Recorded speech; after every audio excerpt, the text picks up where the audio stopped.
Hey everybody, and welcome back to another video with Coding with Roby. And in this video of the Python Bootcamp, we are going to learn about if-else statements.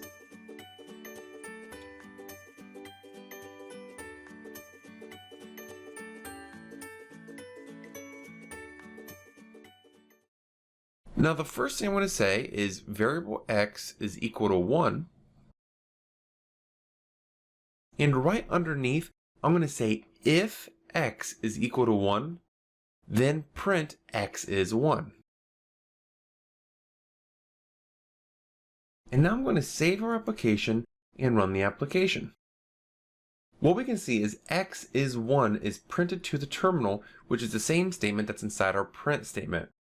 Now let's go over exactly what is going on here. We have a variable that is equal to 1.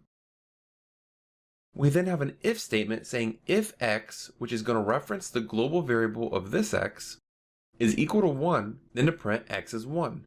And what we can also see is at the end of the if statement, we have a colon, and then under the if statement, we have this print method, which is 4 spaces from the end of the IDE. Now what the 4 spaces reference in Python is that it's now in this block. It's in the if statement block. If we go down here, jump outside of the block and now say print outside of if statement,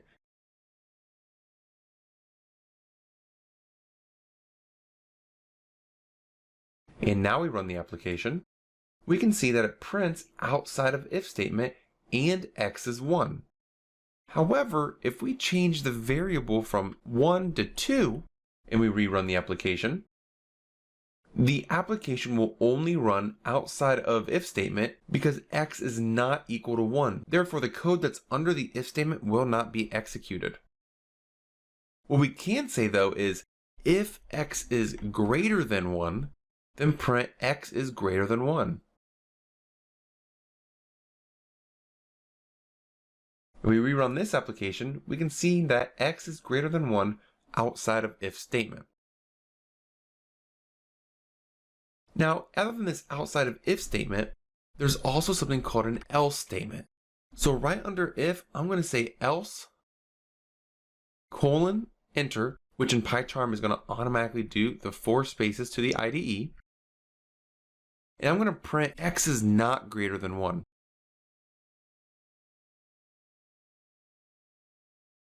If we run this application to start, we can see that it's going to say x is greater than 1 outside of if statement. If we change x to 0, and we save the application and run it, we can now see that it says x is not greater than 1 because it looked at the if statement, is x greater than 1, x is not greater than 1, so it went straight to the else statement, so if else, it went to the else statement, x is not greater than 1, and then of course we printed the outside of if statement because that's going to render no matter what.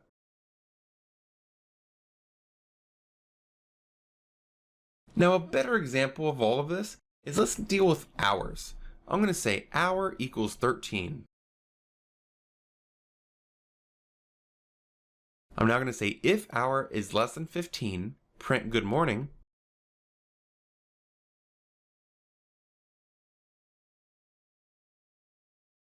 And then else print good afternoon.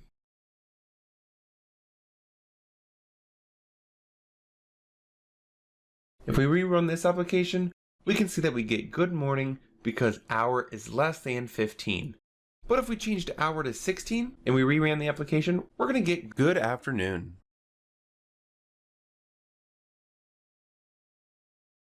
Now there's also something called an elif statement. And now an elif statement is going to be another statement under the if statement that has a condition. So right now we can see that the if statement is hour less than 15 is a conditional if statement. The else's condition is if the if doesn't render, render the else. So I'm going to change hour back to 13. And for this afternoon, I'm going to say elif hour is less than 20, print good afternoon. Else good night. If we save this application and run it, we can see that we get good morning, If we change it to 18, we get good afternoon. And if we move it to 21, we're going to get good night. So if statement is rendering if this condition is true, run under the if statement. If not, let's move on. Because we have an elif statement, it's now checking another condition once the if statement fails. Since the if statement failed, it went to the elif of hours less than 20. If this is a true statement, we're going to print good afternoon. However, if this condition is also false, it's going to go to the else statement and print good night. Now, one key note is you can have as many elif statements as you want. So we can have one if, one else, but as many elifs in one single unit of if-elses.